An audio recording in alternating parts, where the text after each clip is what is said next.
Hello everybody, my name is Mew from Direction Challenged and this is Mew's Tech Tips. Today I'll be showing you how you can draw on your stream screen while you're streaming in real time and use this same tip to make an animation to make it look like any writing or picture looks like it is being drawn on the screen. Alright, the first thing we're going to do is we're going to open up Microsoft Paint, and I might tell you in advance that my Paint program is in Korean because my Windows is in Korean because I share this with my Korean parents on their computer. But I'll tell you what it is going on in the menu and it won't be too difficult. First we're going to go to File and find that little tick, red tick, that's the properties, and make sure that the width and height, these two text boxes, are set to 1980 by 1080 because the background that we're going to create right now is not only going to be used for our animation effects but also for the background of our write on stream effects. Okay, so make sure that the resolutions are set correctly, and you can see down on the bottom that it is set to 1980 by 1080. And if the canvas goes off screen, you can always hold down Control and use your mouse wheel to zoom in or zoom out by rolling down or rolling up. And it doesn't matter because we're just going to all make this one color, but I just like to have the entire canvas on screen, so I'm just going to do that. And select a green color. We're going to select the Paint Bucket tool, which is a fill tool, and fill the entire canvas with this green. And we're going to save this file, and it doesn't matter which format you save the file in, but I like PNG, so I'm just going to save that into the videos folder because I already have that open, and name it whatever you like. I'm going to name it green. Okay, so we can see that we have a green graphic made into the video folder, and we can just close out of Microsoft Paint right now, and we'll open up After Effects, and we're going to make a new composition. We'll title it Hearts. Okay, now that's prepared. With that prepared, we're going to start recording ourselves drawing on this green background. So if you double click, usually on Windows 10, it'll open up Capture and Sketch unless you change the default picture viewing program to something else. But Capture and Sketch is a basic Microsoft Windows program, so you can find it in your Start menu under Microsoft Windows Applications or Windows Applications. And what this lets you do is it lets you open up any picture, a screenshot, photo, whatever, and it lets you draw on it and save that copy as a different picture. So you can make markings on the screenshots that you like, or you can just draw and doodle on any photo and then save that version. And if you choose the eraser tool, you can erase each stroke by itself, or if you select the eraser tool and select the little arrow on the bottom, you can delete all the scribbles at once. Now the important thing is we need to record ourselves drawing on the screen. And to do that, I would usually use OBS Studios, which is a streaming program, because I don't like to pay for expensive video recording, screen recording software that I may or may not use a lot. And I don't like the watermarks that the free versions put on. So I would use OBS Studios to record myself drawing on the screen, but since I am using OBS to record this tutorial video, I am actually going to use a different software called Prism Live Studio, which is also a streaming software, but I am using this and I have got a monitor capture source on. You can also set it to capture just the windows and just capture this window. But the important thing is double click and go to properties of each source. Make sure the capture cursor is set to off so that it only captures what you're drawing and not the cursor, because that's going to be very hard to edit out and it doesn't look good in the finished product. So we're going to record, and if you have a drawing tablet, then it helps. I do have a drawing tablet, but I'm not going to use it for simplicity's sake. And the most important thing is you want to draw at a consistent pace.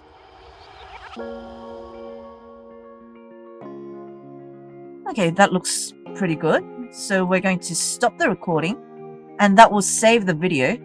It says record has ended, and this is where it's saved to. Okay, so we can close that. And we can also close capture and sketch. If you don't select save, then it won't save automatically. We're going to open up the composition that we already have made earlier, and we're going to drag and drop the video that you just recorded into the timeline. Like so. And we're going to drag the time marker to the frame where you started drawing, which is about there. And then drag this slider, the slightly taller one on the bottom, to exactly where you started drawing. And then we're going to go to the frame where you finished drawing.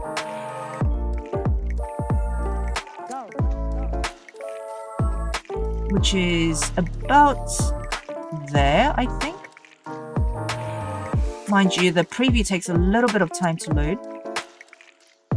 Make sure it's tight. Make sure it's really tight. That's still not enough. I think about there would be good. And then drag the end of that tall slider right down to when you finish drawing. And now we're going to go to composition, and then we're going to trim the composition to the work area. This is the work area that we defined. We're going to trim the composition to the work area so that only our drawing portion is visible. And don't worry if it's disappeared off screen. You can just tap space to play the video again, and it will just reappear on the screen. Now the thing is, we don't want everything else, our desktop, to be visible on the screen. To go to the last frame so that all of the hearts are visible, and now we're going to select this little icon here. This is the region of interest. It lets you crop the entire composition. You can just drag and make sure that only the hearts are visible inside the square. And if you didn't do it right the first time, you can use these handles on the side. You can use it to adjust the size of the work area, or move it around, or move the actual square around, or you can just click outside it and drag it so that you can move the entire video and make sure that only the hearts are visible inside this little square. Now we're going to go back to composition, and we're going to crop the composition to the region of interest so that only the hearts are visible in what we're going to export. And now if you look down on the timeline, this video is almost 15 seconds long, and we don't want it to be that long. We only want the animation effects to be only a few seconds long. So what we're going to do, we're going to right click the video, the timeline portion of the video, and we're going to go to time and select time stretch.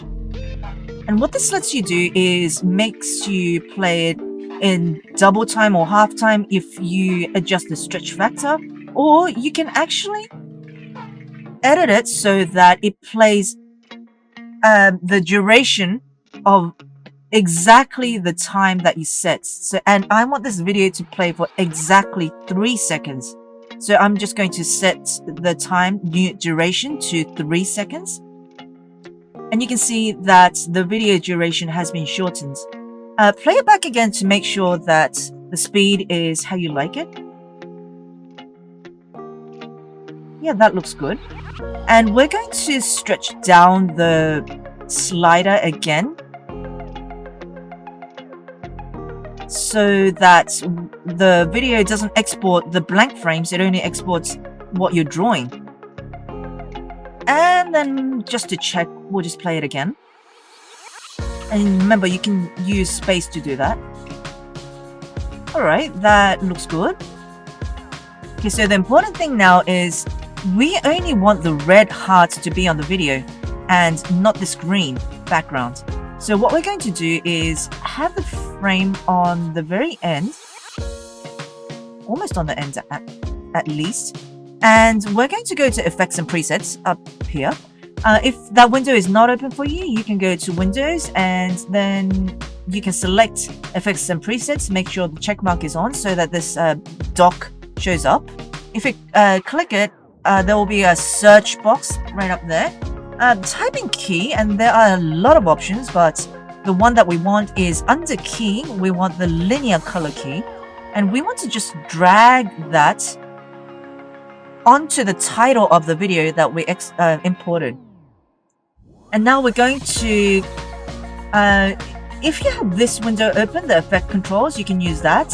Or if you don't, you can just click the arrows next to the video and the effects to bring up this window.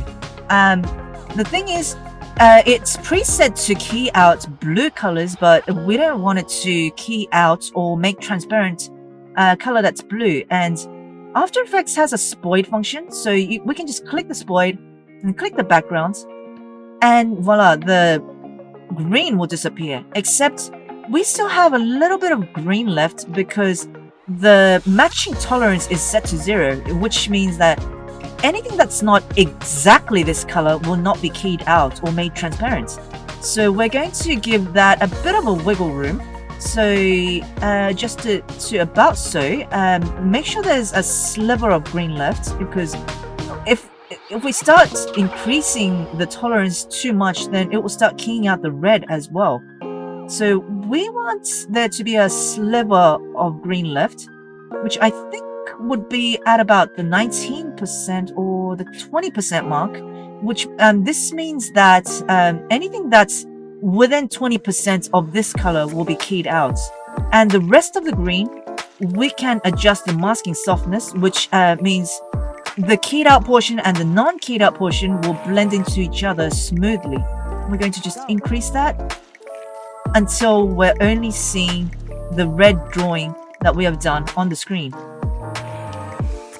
And that looks good. So I think we're ready to export this video. So what we're going to do is we're going to File, and then we're going to go to Export. And if you have Adobe Media Encoder Queue, then it gives you a lot more options. But not only do we not need that now, I don't have Adobe Media Encoder Queue, so we're just going to add this export to the After Effects internal render queue. And you're going to have a preset for the video settings here, and I have a default that I've named Lossless, but that's not the one that we're going to use. The format that we're going to use is QuickTime, and you only need to adjust one thing here, and that's the channels. Make sure you have RGB plus alpha, which means that it'll export transparent things as transparent. We're just going to click OK, and you can see here that there is a heart, and you can see here that there is a blue writing with the title of the video, and if you click that, it'll let you change the output folder and also the file name that you're outputting to. And I am going to put the export into a folder called Luron Board, because I am going to use Luron Board to trigger the hard effect. And we're just going to save it as that and click render. We're just going to wait a little bit until the file finishes rendering, and we have got it saved. Okay, so all we have to do now is set up a source in OBS, and what I've done is I've already made an example scene with an overlay on it, and I am going to just add a new video source, a media source actually. So I'm going to name it Heart with 2 T's because I've already got the heart source on another scene, and I just wanted to show you how to make a new one. We're going to go to Browse and then go to the folder where you save the heart animation, and we're just going to find the heart. And we're not going to loop it, we're just going to make sure it ends when we finish drawing. And don't check show nothing when playback ends, so you can have the finished heart drawing on the screen for as long as you like after the animation finishes playing. Also, we're also going to check close file when inactive, because if you don't close this, when you restart the animation, when you have the source turned off and then on again, it will start the animation, but the first frame will be the last frame of your animation, which is the hearts all on the screen. So you don't want that. You want the animation to start exactly with nothing on it, and then you want the animation to start drawing on a blank canvas. Because if you don't check this, if you don't close the file, then after you finish the animation and close it out, and when you start again, as you can see, the first frame is the last frame of the last playthrough of the animation. So we're going to check close file when inactive, and you can just trigger this. You can just place it wherever you like. You can just trigger this through Leorum board, which I have set up, or with any other means, channel points or another alert that you use in whatever service that you're using. There's a million tutorials on that on YouTube and everywhere else, so I'm not going to go through that. Alright, and now we're going to go to how you can draw on screen. Okay, so what you want to do is open up your Grain graphic in Capture and Sketch and have that open on your desktop.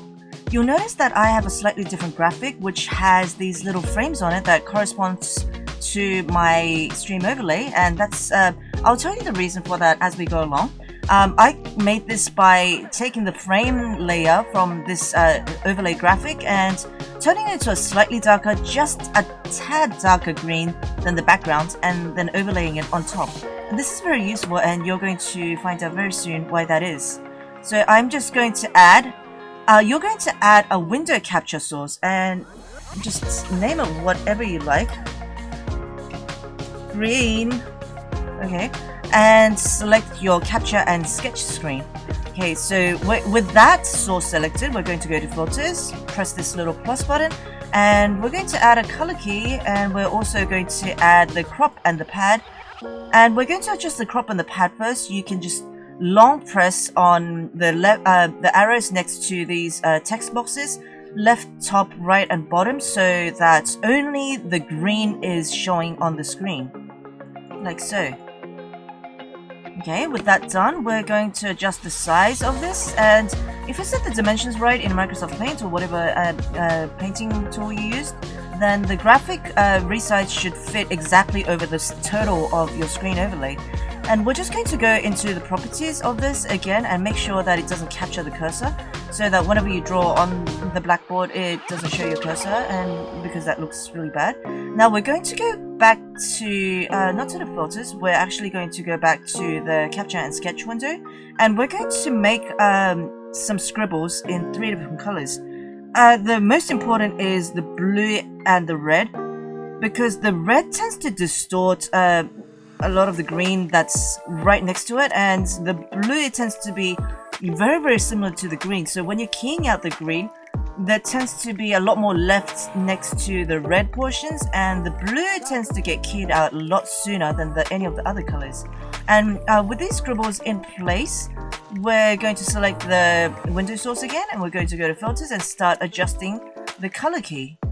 Now the key color is set to key color type green, but it's a different kind of green. It's probably a different color green to the one that we made, and so we're going to choose a custom color, and you need to select exactly the color of the background. And if you don't remember, you can always just open up the graphic back in Microsoft Paint or Photoshop and use the Spoil tool to pick up whatever value it was. But I have apparently written it down, and the values are red 10, green 129, and blue 12. Or you can always remember, note down the hue, saturation, and value or luminosity, HSL values. Okay, and with that, that is almost keyed out perfectly, but you can see a little bit of a sliver of green next to the red, and as we did in After Effects, we are just going to adjust the similarity and also the smoothness until it looks good. It doesn't look like there's any green left over next to any of the colors. I just want to show you why I put the blue and the red on, because if we adjust the similarity to higher, then the blue disappears first, followed by the red, and then the yellow last.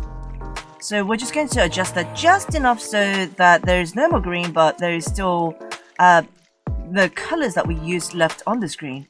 And here's what I want to show you. Remember that we set the padding. Let's say the top padding is 108, which means this window, in OBS, the window source cuts out 108 pixels from the top of the screens, which is exactly where our graphic starts. Except if we make the screen taller, it still crops out only 108 from the top of the screen. So you're going to be seeing this unsightly gap of gray screen on.